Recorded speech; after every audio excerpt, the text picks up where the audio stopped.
Hey guys, welcome back to Dungeons & Dragons Homebrew Builds, the series where I'll be constructing classes, weapons, races, and more based on characters and items from your favorite anime, comics, TV shows, and video games. Today marks two big changes for this series: Grappler Baki class revisions, and consistent uploads.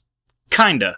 So about the Grappler Baki classes, yeah, now that I actually know how to construct classes kinda well, I'm gonna be revising Grappler Baki classes I've already featured on the channel.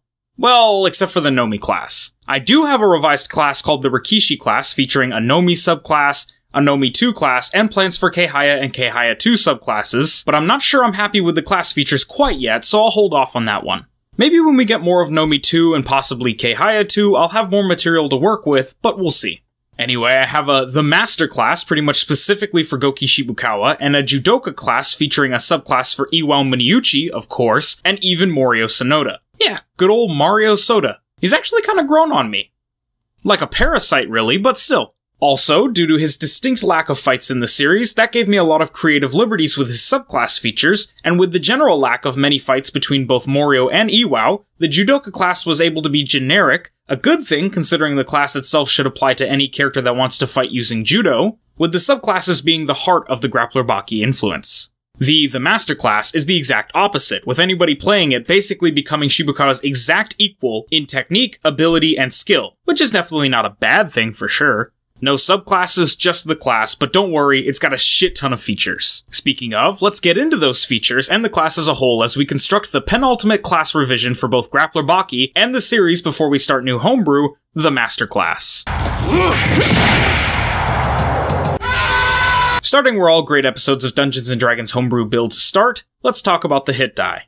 The hit die for this class is going to be a d6. Shibukawa is a frail old man in Grappler Baki, and even beyond that, a Jujutsuka probably wouldn't need to focus too much on body conditioning, seeing as they have breakfalls to lessen the damage of throws. Locks don't cause physical damage in the traditional sense, and more so cause pain and internal damage. And when fighting strikers, Jujutsukas can strike as well, block/evade strikes, and grapple, throw, or submit them. For proficiencies, you get no armor or weapon proficiencies. I'm aware that Jujutsu has extensive use of weapons in the style, but the weapon-inclusive version of Jujutsu will be seen in the eventual Motobe class/subclass. You gain proficiency with one tool of your choice, Dexterity and Wisdom saving throws, because Dexterity and Wisdom together literally make martial arts, which is the name of the Shibukawa game. You also gain proficiency in two of the following skills: Acrobatics, Athletics, Deception, Insight, Perception, and Sleight of Hand. And now for features, of which there are 49.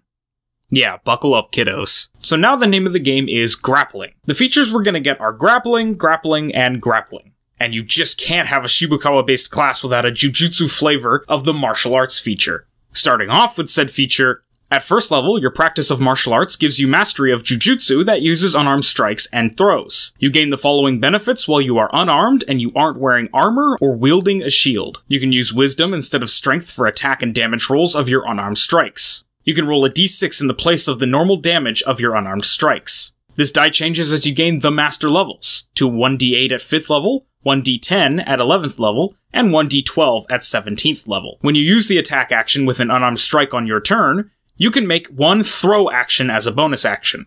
For example, if you take the attack action and attack with an unarmed strike, you can also make a throw as a bonus action, assuming you haven't already taken a bonus action this turn. Throw. Using a bonus action, you can make a special melee attack to throw a grappled creature to knock it prone and throw it away from you. If you are able to make multiple attacks with the attack action, this attack replaces one of them. The target must be no more than one size larger than you and must be within your reach. Instead of making an attack roll, you make a Strength Athletics check contested by the target's Strength Athletics or Dexterity Acrobatics check the target chooses the ability to use. If you win the contest, you knock the target prone, throw it 5 feet away from you, and it takes 1d6 bludgeoning damage. Throwing a creature releases the grapple required to perform a throw unless otherwise stated.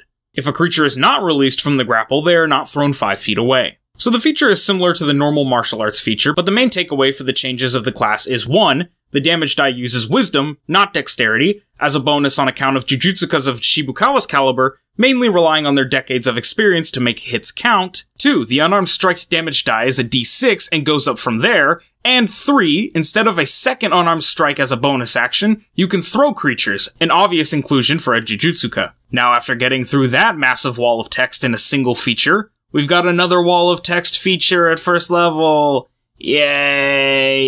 Aiki. At first level, you learn and master Aiki, a Japanese martial art principle or tactic in which the defender blends, without clashing, with the attacker, and then goes on to dominate the assailant through the strength of their application of internal dynamics or ki energy to affect techniques. Blending with an attacker's movements allows the Aiki practitioner to control the actions of the attacker with minimum effort.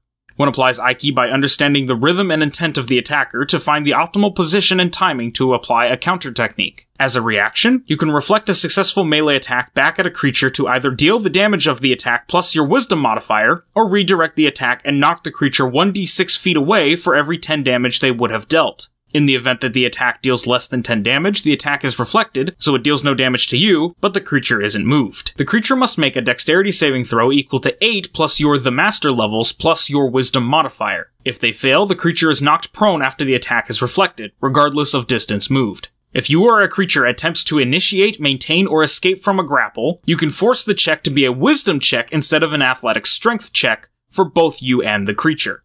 Okay, we have the Aiki Reflect and the Aiki Grapple thing where you turn into a condom full of water or something, I don't know. Anyway, next up is Duck. No, not that duck. God, no, please, not that duck. No, this duck. That one. Yeah, I like that. At second level, you master the manipulation of motion and momentum. A lot of M's there, not really on purpose, but hey.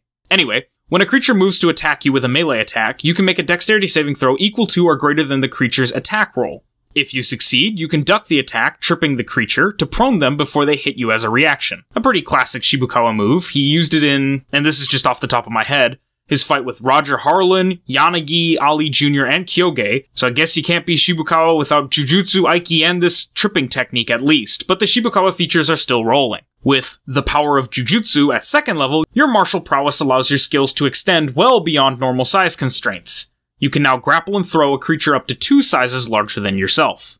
Well, Roger Harlan was 6'4" and 307 pounds, so if Shibukawa can grapple him while being 5'1" and 103 pounds, I think this is a fair upgrade to our The Master player character.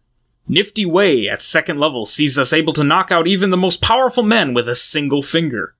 When you make an unarmed strike, you can choose to reduce the attack roll by -5. If you do, you jab the creature you are attacking in the throat with a single finger. If that creature needs to breathe, they are knocked unconscious. I mean, it's literally how Shibukawa beats Roger, so to keep with our Shibukawa's greatest hits, literally, there you guys go. Also, I imagine it's difficult to poke a spot on a moving creature's throat with a single finger, so that's the attack roll reduction. It also helps to balance the one-hit KO thing. Our next class feature at third level is on the other side of the Aiki coin. On one side, blending with and reflecting attacks, but on the other, analyzing and predicting rhythm to do so. No openings. At third level, your ability to delineate between what a creature is doing and what they intend to do grants you certain abilities. You gain the following benefits when a creature enters your line of sight. Creatures attacking you have disadvantage on their attack rolls. Creatures no longer gain the benefit of being unseen or obscured when attacking you. When you are grappled, you can perform an unarmed strike and a throw on the creature as a reaction.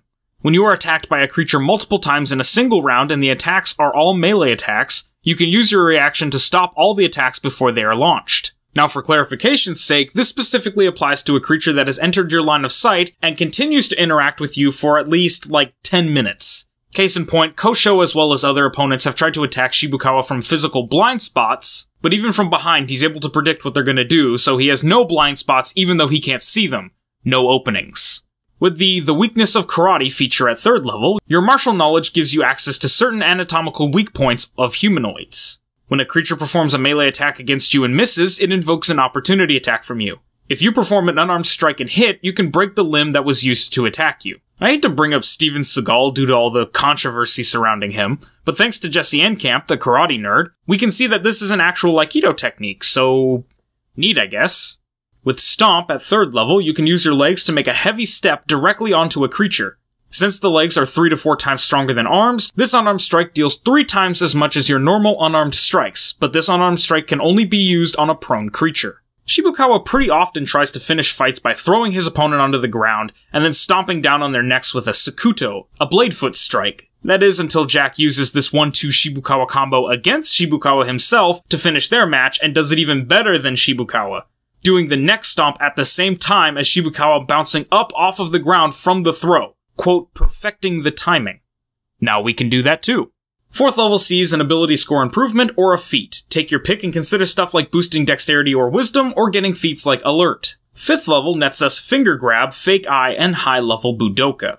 Starting with Finger Grab, at 5th level, you can grab one of a creature's fingers and throw them. When you grapple a creature, you can choose to do so at disadvantage. If you succeed on the grapple at disadvantage, you grapple the creature's finger. You can use Pain Compliance on your turn to throw the creature without needing to make a Strength Athletics check, contested by the creature's Strength Athletics or Dexterity Acrobatics check, or you can stop the creature from performing an action on their turn with your reaction. So you get disadvantage because grappling a single finger on a hand, a small moving target, is difficult, but your payoff is lots of options to turn your opponents into Ali Jr. with Pain Compliance. Fake Eye. At 5th level, your endurance lets you pull off some pretty impressive counters, even at the cost of your own physical well-being. When a creature attacks you, after damage is rolled, you can grapple and throw a creature as an opportunity attack, so you don't get a Fake Eye. But you do get another means of getting your mitts on your enemies. High-level Budoka. At 5th level, your combat IQ and skill allows you to follow through on your attacks and finish your foes off. When you throw a creature as part of an opportunity attack from your Fake Eye class feature, you can follow it with an unarmed strike against the prone creature as a part of the same opportunity attack. That little combo I mentioned earlier, here it is.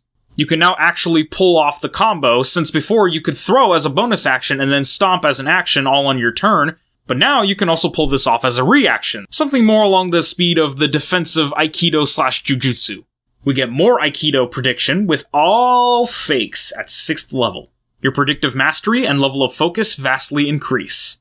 You can choose one creature in your line of sight. That creature cannot gain advantage on attacks made against you, and there is no limit to the amount of times you can react to that creature per round. This effect ends on the creature's next short rest. Just like how we saw through dozens of Doppo's feigns, Shibukawa knows by sensing the attacker's intention what strikes are to come, and now we can too. Kick counter. At 6th level, you can apply your Aiki at all ranges.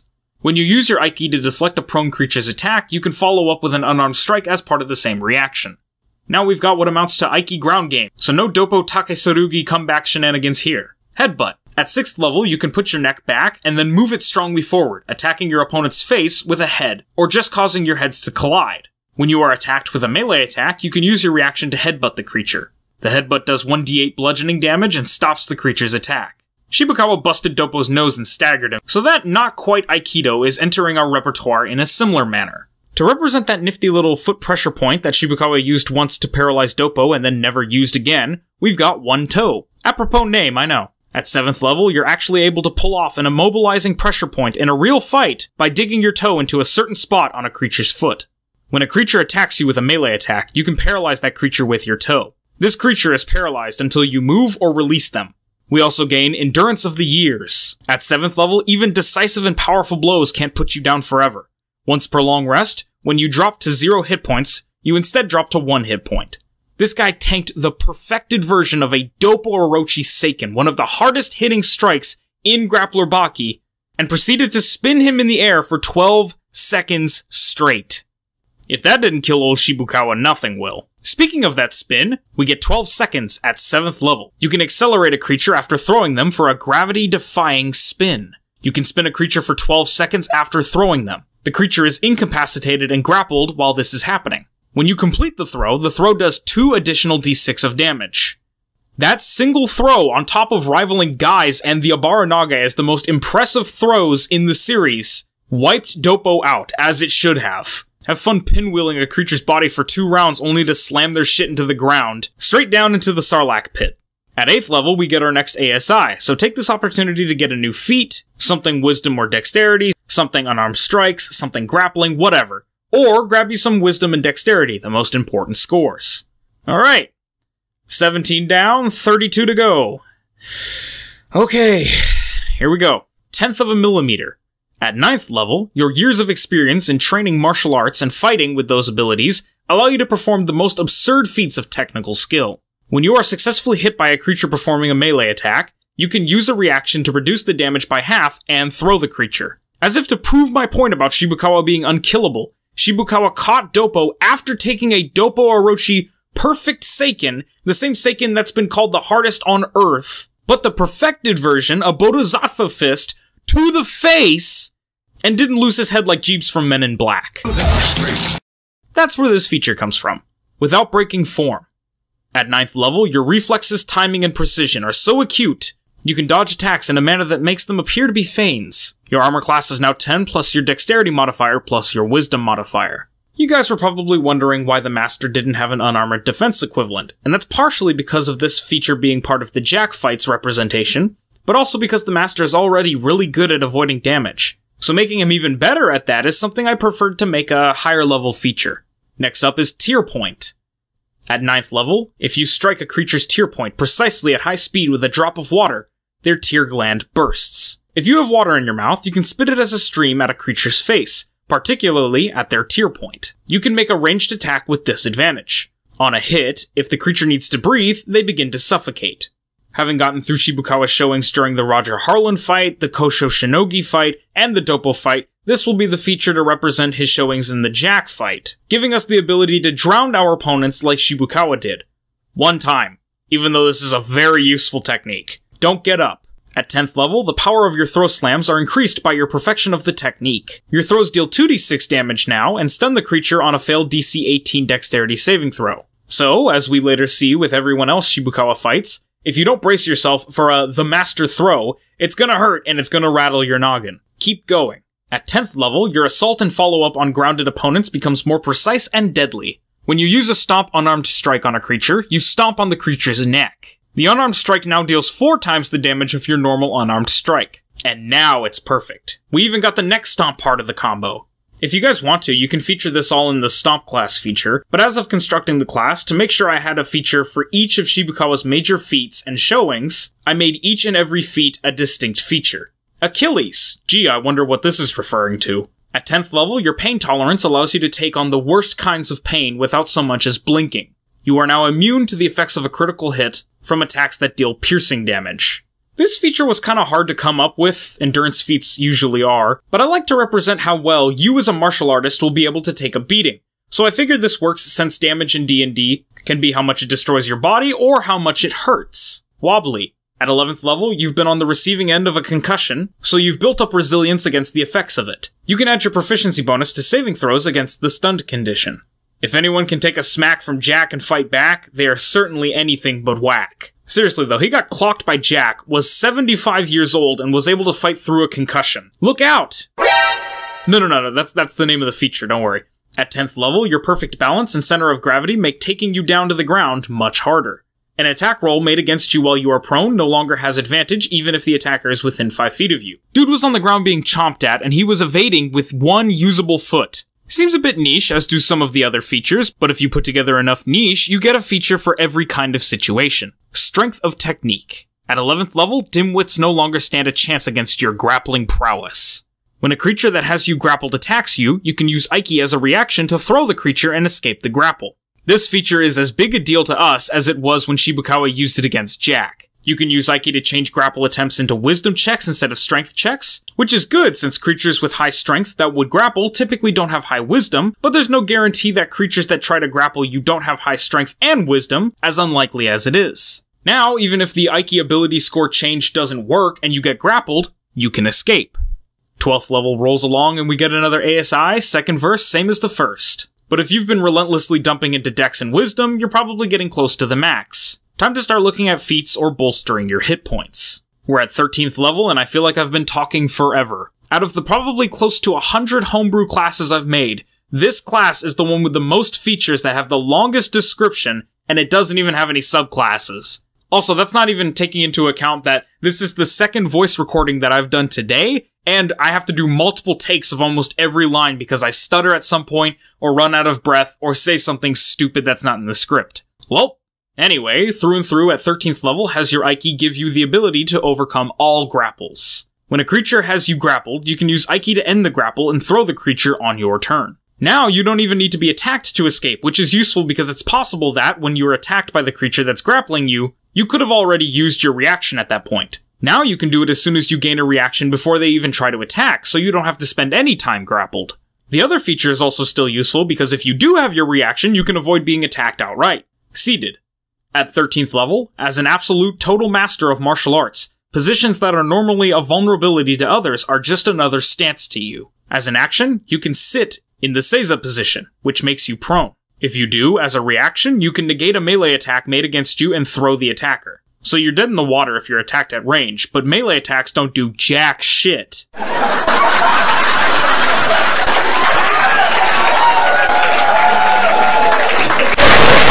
Who now stands behind you? At 13th level, even when all hope seems lost, the beatings you've taken over the years steel your body and mind against the worst of pummelings. When your hit points drop below 25% of their maximum, you automatically use Aiki to deflect the next melee attack made against you.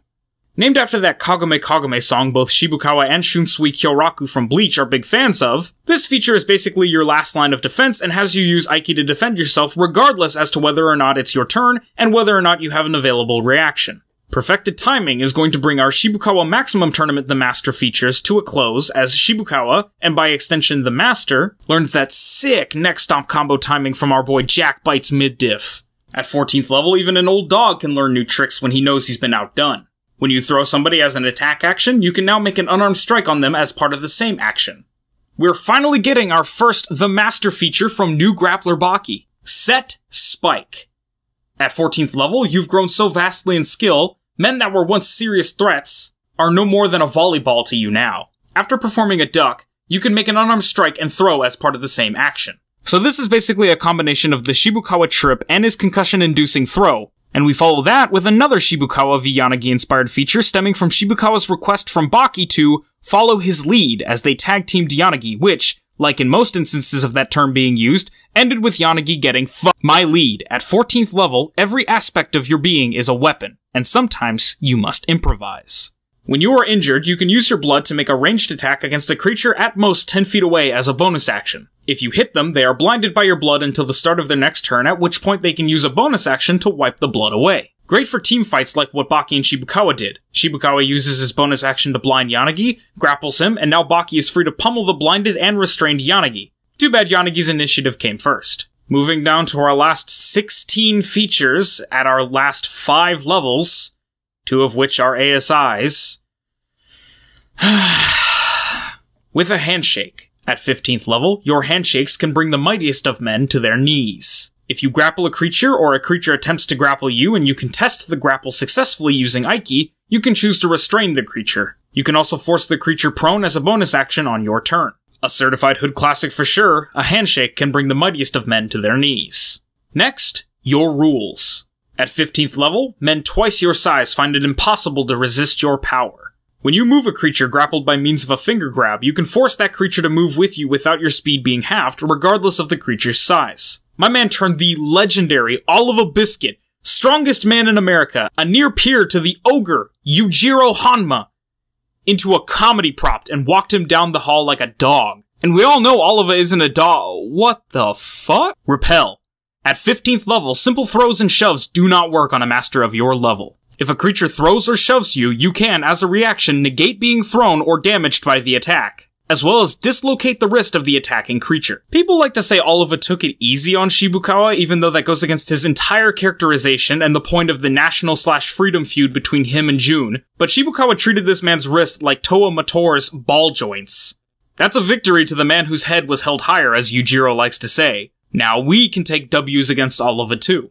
16th level is your second to last ASI, so start making peace with your maker, or I guess your creation as its maker. Moving on to 17th level, there! At 17th level, the fluidity of your Aiki manipulation begins to string together like a harmony. When you have a creature grappled and you throw them, you can throw them twice as part of the same action. Well, it took 17 levels, but we finally have what amounts to a Jujutsu extra attack, which can certainly come in handy to say the least. Just throw and hold, creature takes damage, then throw and don't hold, more damage, and the creature goes away. Also 2 chances to stun. A real fight at 17th level makes us able to capitalize on your opponent's lack of attention. Either as its own reaction or as part of the same reaction after performing a duck, you can attempt to finger grab a creature. So what this feature really does is allows us to turn a creature we fight into an Ali Jr. jobber. Multiple throws per turn and a duck finger grab combo. It's like when you yo-yo walk the dog and you're just going around trying to find people to impress so they think you're cool. I mean, if I did that, it would fail because I always fail when I try to show somebody I can do something, but whatever. At 18th level, we get the Clasp of Aiki and A Friend, the features that represent Musashi's Aiki Smackdown. With the Clasp of Aiki, at 18th level, just clasping your hand can spell death for even the strongest of warriors. When you successfully grapple a creature and restrain them, they cannot break free of your grapple. Just like how Musashi found out how dangerous it is to be grappled by a grappling master, we can now instill that same sense of regret in the hearts and minds of all the creatures of Faerun or wherever your DM runs their campaigns. Better yet, with a friend, you're capable of some of your best work when you let your emotions get the better of you. When you make an unarmed strike against a prone creature, that creature is stunned for 1 round on a failed DC 15 Constitution saving throw. And this is why Musashi came to regret being grappled by a grappling master. Can't escape, has every action quality and economy-based disadvantage, can be thrown around like a rag doll, and being hit is like 10 times worse. That's your reality as a subject of the Master's Grapple by 18th level, and let me tell you, it doesn't get any better from here. After rounding off ability scores and getting the last of your feats at 19th level, we get a 20th level that grants the Master 9 capstone features, all representative of his epic battle with the tremendous Kyoge. At 20th level, Technique allows you to grapple and throw any creature regardless of its size. Aiki Bursts Forth allows you to use a reaction to make a creature miss an attack it would have otherwise landed when you have the creature grappled. A Trip allows you to use the Duck feature with an additional effect. The creature can now make a Dexterity Acrobatics check to prevent being prone, but if they are prone, they are stunned for 1 round. Master Precision gives your Nifty Way the effect that the attack no longer has a -5 reduction to its attack roll, but the target can now make a DC 16 Constitution saving throw to avoid the effects of the attack. Soaring makes it so that, when you are hit, you can jump as a reaction to reduce the damage by half, but you're pushed back 30 feet. If the attack is a critical hit, the damage is reduced by half and the effects of the critical hit are negated. Aiki's magic has you count as a creature 6 times your size for the purposes of grappling. With Foul Out, you can now add both your Strength modifier and your Wisdom modifier to your Aiki grapples, and you gain the Ippon Ken and Dashinage techniques. With Ippon Ken allowing you to choose to reduce your attack roll by -5 when you make an unarmed strike. If you do, you jab the creature in the eye with a single knuckle. That creature is now blind in that one eye. With Dashinage, when you grapple a creature using this technique, it is incapacitated by the pain for as long as you have them grappled. If you throw the creature from this grapple, it is treated as a critical hit. Woof, talk about a lightning round capstone conclusion.